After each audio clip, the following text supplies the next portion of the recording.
Misjudgment based on appearances is one of the oldest and most dangerous instincts we carry as humans. It's quick, convenient, and comforting because it gives us the illusion that we understand the world before we actually do. We look, we assume, and we act. In that instant between perception and reality, entire stories are written, reputations are decided, and consequences unfold that can't be undone. The scene with the woman grabbed by the collar captures that moment perfectly, when a person's appearance becomes a verdict before a single word is spoken. The officers saw someone they thought didn't belong, someone who matched their idea of trouble, and in that snap judgment, they acted. They didn't see a story, a mission, or a history. They saw what they were trained to see, a threat. In life, this reflex extends far beyond uniforms and badges. We do it in classrooms, workplaces, social spaces, and even within families. We look at the quiet one and assume disinterest. We see the confident one and assume arrogance. We notice the messy desk and assume laziness, not creativity. Our minds are constantly running shortcuts, assembling meaning from fragments. But what if those fragments lie? What if the person who looks lost is the one holding the map? What if the one we ignore carries knowledge we desperately need? Misjudgment begins with a lack of patience, the refusal to pause before labeling someone. It's easy to justify snap decisions because they make us feel in control. In authority-driven settings, this habit becomes institutional. Protocol replaces perception, and instinct replaces empathy. The problem is that human beings don't fit into procedures. They spill over, they break patterns, and when they do, institutions tend to punish them for not fitting neatly inside expectations. The woman with the hidden emblem is symbolic of every person who has been underestimated, dismissed, or treated as less because they didn't match the visible markers of power or belonging. Her moment of exposure, when the chief recognizes what she carries, is not just a revelation of identity, but a reflection of how wrong people can be when they rely solely on surface cues. We often say, "Don't judge a book by its cover," but that's a phrase people use more than they practice. Our entire culture is built around appearances, from how we dress to how we curate our online lives. We present what we think others want to see, and we consume what looks familiar. The cost of that is empathy. When we stop seeing people beyond their surfaces, we stop learning from them. We become blind to the complexity that defines human experience. Misjudgment isn't just an individual failure, it's a societal one. It's the reason opportunities are missed, voices are silenced, and talents go unrecognized. The story behind that moment, the collar grab, the emblem revealed, becomes a metaphor for what happens when truth breaks through perception. It's the shock of realizing that the person you doubted holds a deeper power, that the one you dismissed might be the one you needed to understand all along.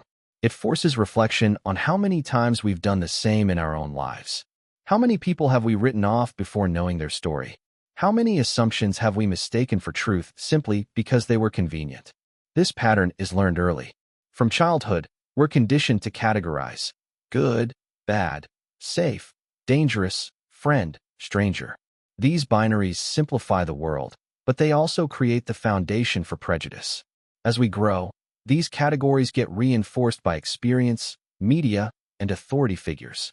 Soon, they stop being temporary judgments and become filters through which we see everyone. Breaking that habit requires conscious effort, to slow down, to ask, to listen. It requires the humility to admit that our first impressions are often wrong. What's striking about misjudgment is how quickly it turns into action. The time between assumption and consequence can be seconds. A word said in anger, a decision made in haste, a look that closes off possibility. These things happen fast, but their impact lasts long. The officer's grip on her collar represents that moment of irreversible choice. Once judgment turns into action, it leaves marks that can't be erased. There's also fear at the heart of misjudgment. Fear of being wrong, fear of losing control, fear of confronting the unknown. When people don't understand something, they label it to make it safe. The woman in the story was labeled before she could explain. That label gave them permission to act against her, because seeing her as dangerous protected their sense of order. Misjudgment gives people a false sense of certainty in a chaotic world. And yet, beneath every misjudgment lies the chance for awakening. The moment the chief recognizes the emblem is not just about her identity. It's about his realization that he was wrong. That shock carries power. It breaks the illusion of certainty and forces a deeper look at what lies beneath appearances. That's what every person faces when they realize they've misjudged someone. It's uncomfortable, even painful, but it's also the first step toward awareness. Power of hidden identity lives in the tension between what is seen and what is real.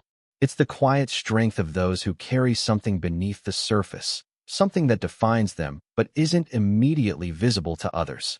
In the story, the emblem under her collar isn't just a symbol of authority or belonging. It represents the layers people keep hidden because the world isn't always ready to see them. The woman knew who she was, even when others didn't. That self-awareness, that silent confidence, is the essence of hidden identity. It's the kind of power that doesn't need to announce itself, yet transforms everything once revealed. In a world obsessed with visibility, hidden identity becomes an act of defiance. We live in a time where value is measured by recognition, where people are pressured to display their credentials, affiliations, and achievements to be taken seriously. To hold power quietly, to carry it beneath the surface, challenges that expectation. It says, "I don't need you to validate me for my existence to have weight." The woman in the story carries her emblem not for others to see, but for herself to remember. It's not a show of superiority, it's a reminder of purpose. Her restraint in keeping it concealed shows discipline. She knows the power of timing, of revealing who she is only when the moment demands it. Hidden identity also reflects protection. Many people learn to conceal parts of themselves because exposure invites judgment or danger. Society doesn't always reward authenticity. It often punishes difference. The woman's hidden emblem could just as easily stand for all the unseen truths people carry: trauma, resilience, secret achievements, unspoken talents.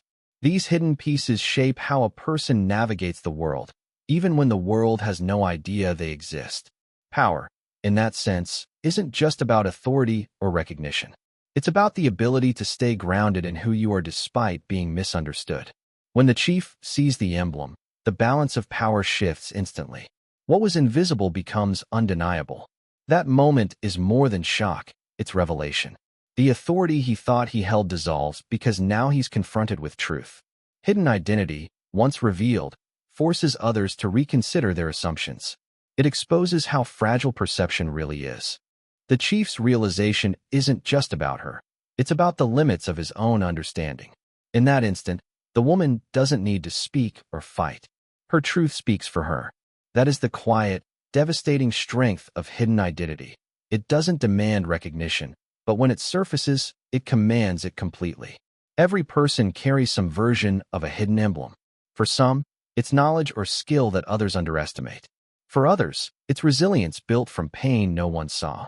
This inner identity often goes unnoticed until a crisis or confrontation brings it out. That's when people surprise the world, when the underestimated one steps up, when the quiet one takes charge, when the overlooked one reveals they've been the cornerstone all along. The power of hidden identity lies in patience, in knowing that truth doesn't need to rush. It will reveal itself when the time is right. This concept plays out across every field and culture. History is filled with people who were dismissed until the moment they were recognized for what they truly were. Inventors, leaders, thinkers. Many carried visions that the world mocked or ignored until results made disbelief impossible. Hidden identity becomes a strategy of survival and strength. It allows people to work without interference, to move without being targeted, to preserve their integrity while the world sorts through its biases. The emblem beneath the collar is also a metaphor for integrity itself. Integrity is what remains when no one's watching, when recognition isn't guaranteed. The woman didn't need to prove her worth every moment of the day. She didn't need constant validation. She knew her mission, her belonging, her purpose. When forced, she let the truth speak for itself. There's an elegance to that restraint, a rare kind of control that modern life often strips away. We've been conditioned to constantly prove ourselves, but true power often hides, not out of fear, but because it doesn't need external confirmation to exist. There's also something deeply human about the fear of revealing one's true identity. Hidden power can protect, but it can also isolate.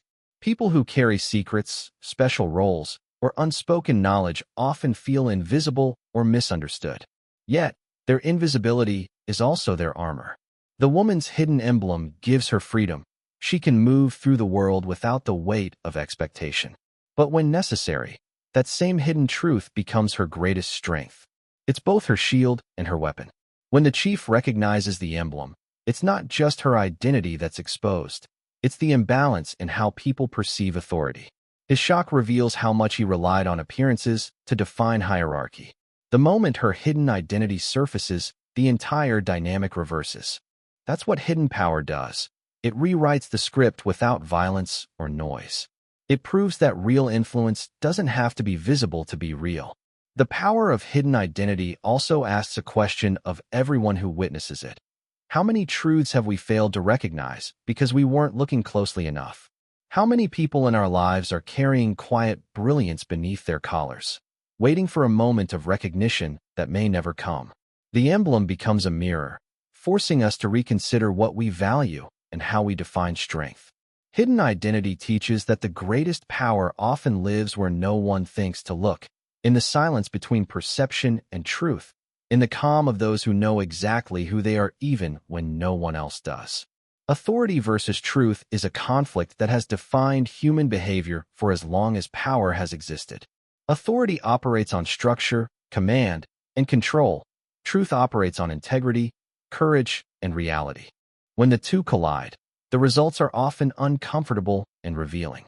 In the story, the officer's authority gave them the power to act, to control, to define what was happening. They followed procedure, saw a supposed intruder, and acted as their training dictated. But truth was standing right in front of them, hidden beneath the surface.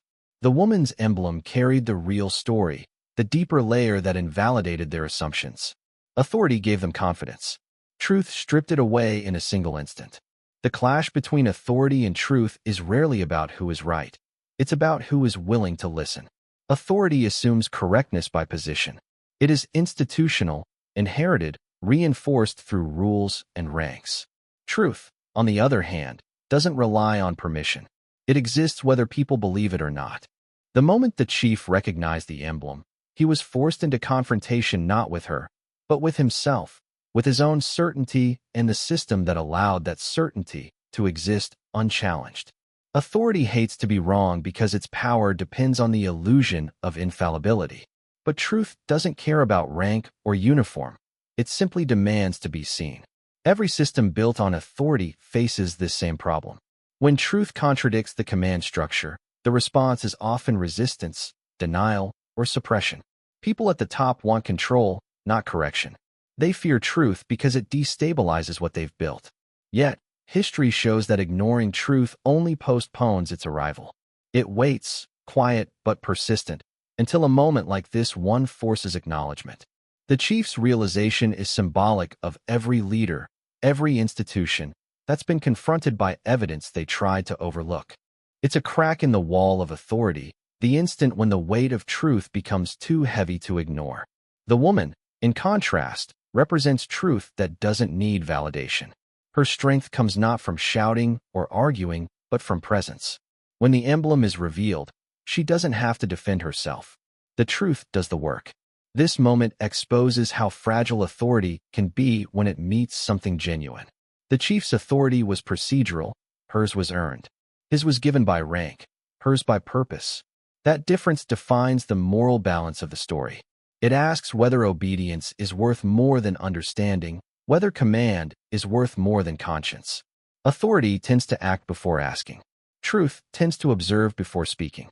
This difference in pace is crucial.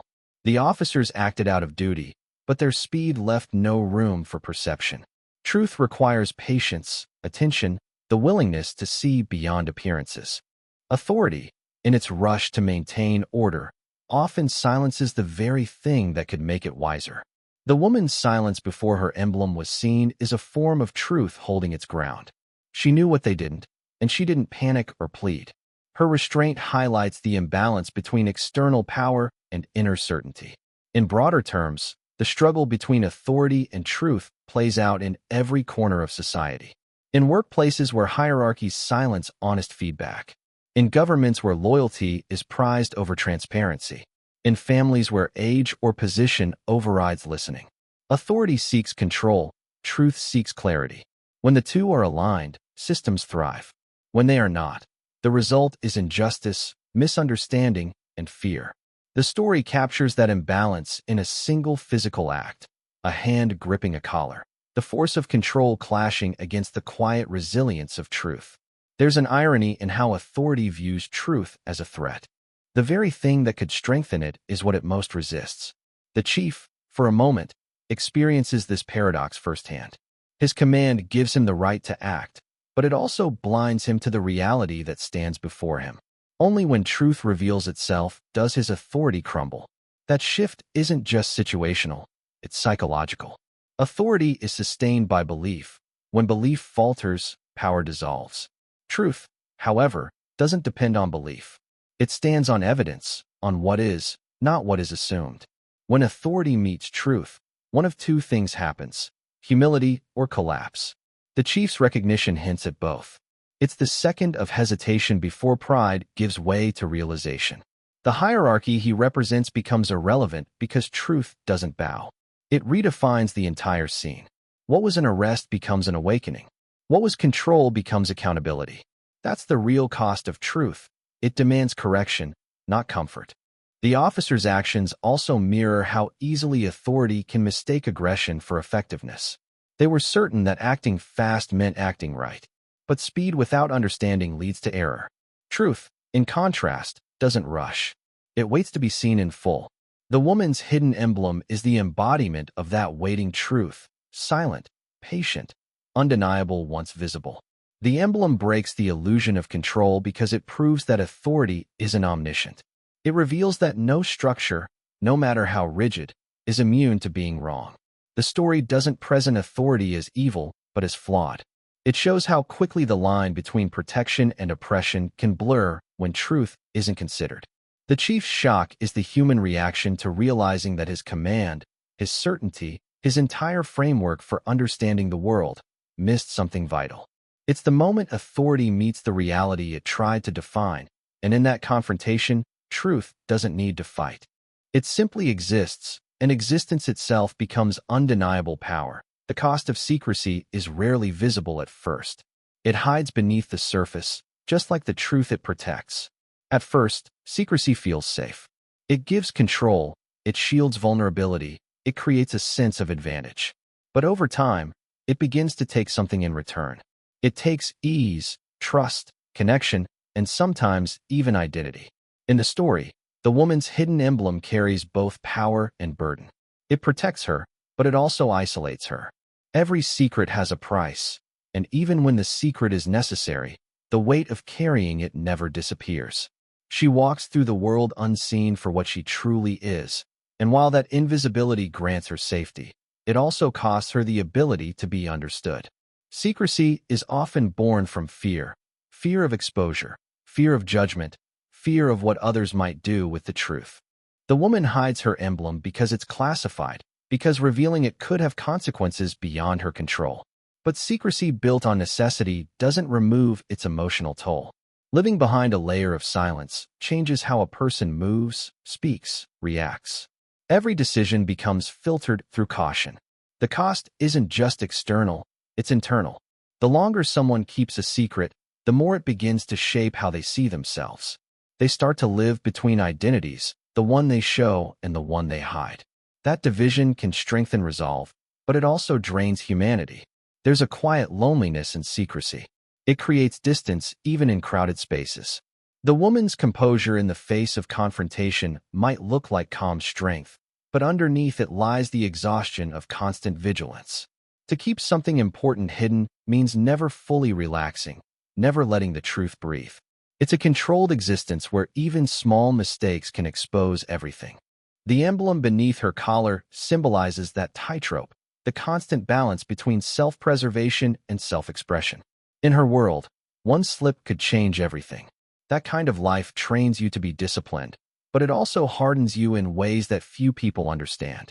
The chief's discovery of the emblem isn't just a revelation for him, it's a rupture for her. The moment secrecy breaks, the world changes. There's relief in being seen, but also risk. Once the secret is out, she loses control over how it's perceived, interpreted, or used. That's another cost, the surrender of agency once secrecy ends. What was private becomes public, and the person who carried it must face not only the truth but the reactions it provokes. Secrecy gives power only as long as it remains intact. Once revealed, that power transforms into vulnerability. In every sphere of life, secrecy operates with this dual edge. In institutions, it protects strategy but erodes transparency. In relationships, it preserves comfort but weakens trust. In individuals, it guards identity but stifles authenticity. The cost accumulates quietly, through mistrust, misunderstanding, and emotional distance. The woman in the story embodies this paradox. Her secret empowers her position, but it also makes her a target of misunderstanding. The officers see her as a threat precisely because they don't know what she carries. The secrecy that protects her also puts her at risk of being misjudged. The deeper tragedy of secrecy is how it transforms perception. People who live with secrets begin to measure others not by connection, but by risk. Every interaction becomes a calculation. How much can I reveal? How much must I hide? Who can I trust? This mental arithmetic wears down even the strongest minds. It turns human connection into strategy. Over time, secrecy becomes not just a shield but a cage. The woman's silence, her refusal to explain before the emblem is seen, isn't just a strategic choice. It's a symptom of that cage. She's trapped in the logic of secrecy. Protect first, explain later, survive above all. There's also a societal cost to secrecy. When systems value concealment over honesty, they breed suspicion and fear. People stop questioning, and truth becomes fragmented. The chief's reaction to the emblem reflects this. He wasn't prepared to confront something that wasn't in his handbook. Authority thrives on clear categories. Secrecy disrupts them. It introduces uncertainty, and uncertainty threatens control. The hidden emblem becomes a symbol of how secrets unsettle power, not through force, but through the sudden reminder that knowledge is never complete. Even when secrecy is justified, it demands sacrifice. It requires people to carry burdens in silence, to bear truths they can't share. The emotional cost of that silence can be immense. It isolates the individual from community, it breeds misunderstanding, and it can make even simple moments feel heavy. For the woman, every movement, every word, is filtered through the awareness of what must not be revealed. That's the invisible weight she carries long before anyone grabs her collar. It's the strain of living two lives, the one the world sees and the one the world can never know. The cost of secrecy also lies in what it takes from others. Those who are kept outside the truth often build narratives to fill the gaps. The officers created a story about who she was because they lacked information. That's what secrecy does. It invites assumptions. When people don't know, they invent. And those inventions can be far more dangerous than the truth itself. Her silence allowed the misunderstanding to grow until it nearly turned violent. The power of secrecy is never neutral. It can protect or destroy depending on timing and context. Ultimately, secrecy demands endurance. To hold something hidden while walking through a world that demands transparency takes strength. But that strength has limits. The longer the secret stays buried, the more it eats away at simplicity, at trust, at peace of mind. The woman's calm demeanor masks years of conditioning, years of knowing that exposure could change everything. The emblem under her collar is both her authority and her curse, the thing that gives her purpose but denies her freedom. It's a reminder that no secret stays silent forever and that every concealed truth, no matter how justified, extracts a cost that must eventually be paid. Recognition that changes everything is the moment when perception shatters and reality forces itself into view. It's that sudden shift when what someone thought they knew is replaced by what actually is, and there's no going back. For the chief, it happens in the blink of an eye. A symbol flashes beneath the woman's collar, and everything he believed about the situation, about her, about his own authority, collapses. That kind of recognition is more than surprise, it's transformation. It marks the point where ignorance ends and understanding begins. where the mind has to rearrange itself around a new truth that can't be unseen. Before recognition, there is certainty. Certainty feels safe. It feels righteous. The chief and his officers act with confidence because they believe they understand who she is and what she's doing. Their vision of her is built on fragments: appearance, circumstance, assumption. That's how most human judgment operates. People rarely see the full picture. They fill in the blanks with stories that make sense to them. Recognition is what happens when reality interrupts those stories, when evidence cuts through illusion. It's often uncomfortable because it exposes how fragile understanding really is. The power of recognition lies in its immediacy. 1 second, the world looks one way. The next, it looks completely different. The officers see a trespasser, and then they see a classified agent. The chief feels authority in his hands, then feels it slipping away. Recognition strips away the safety of hierarchy and demands humility. It forces confrontation with bias, with error, with the realization that the truth was present all along. They just didn't see it. It's not the emblem itself that holds the power. It's what it represents, a truth that invalidates every false assumption leading up to that moment. For the woman, that recognition comes with both relief and risk. Finally, the truth she's carried in silence is visible, but it's revealed through conflict, not choice. Recognition for her isn't victory, it's exposure. Yet, even in that exposure, there's liberation. She no longer has to prove herself with words or resistance. The symbol does what explanation never could. It speaks in a language that authority understands: proof. In that instant, she becomes undeniable. Recognition gives her back her identity, but it also forces everyone around her to face their own blindness. Moments like this happen constantly in human life, though not always as dramatically. They occur when hidden effort is finally acknowledged, when talent long overlooked gets its moment, when truth long doubted finds evidence. Recognition changes relationships, hierarchies, and self-perception. It reorders the social script.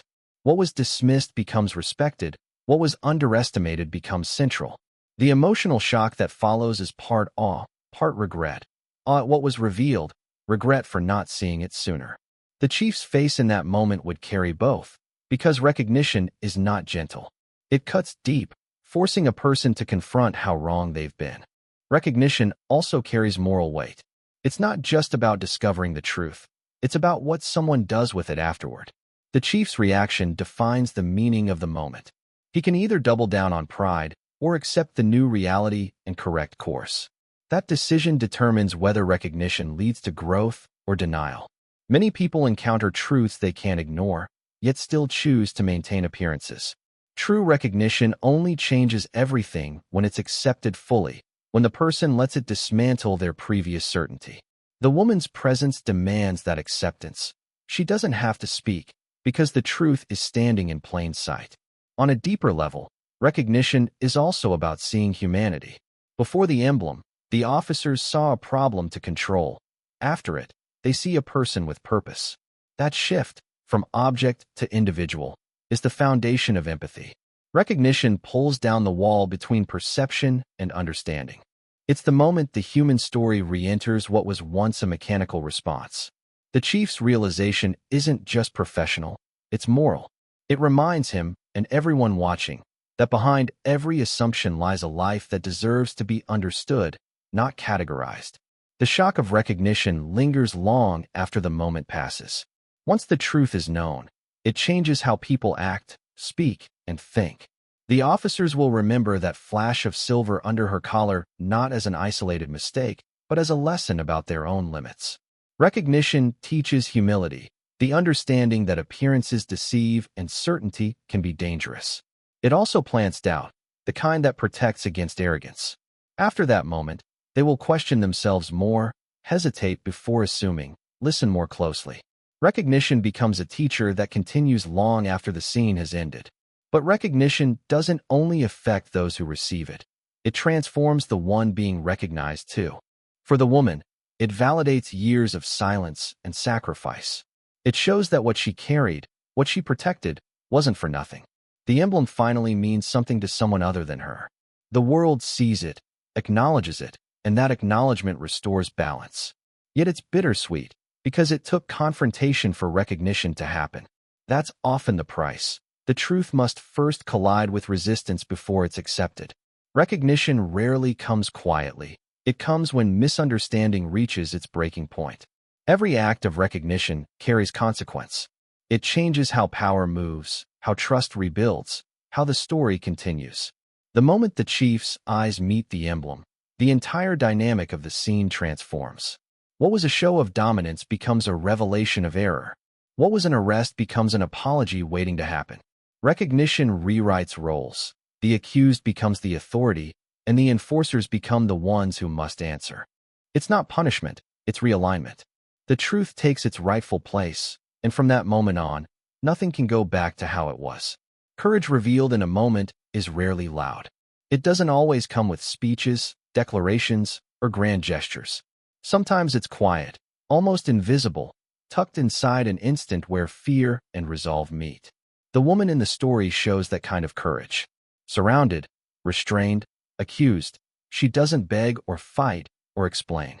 She holds her ground, calm under pressure, steady in silence. That is courage in its purest form, not the absence of fear, but the mastery of it.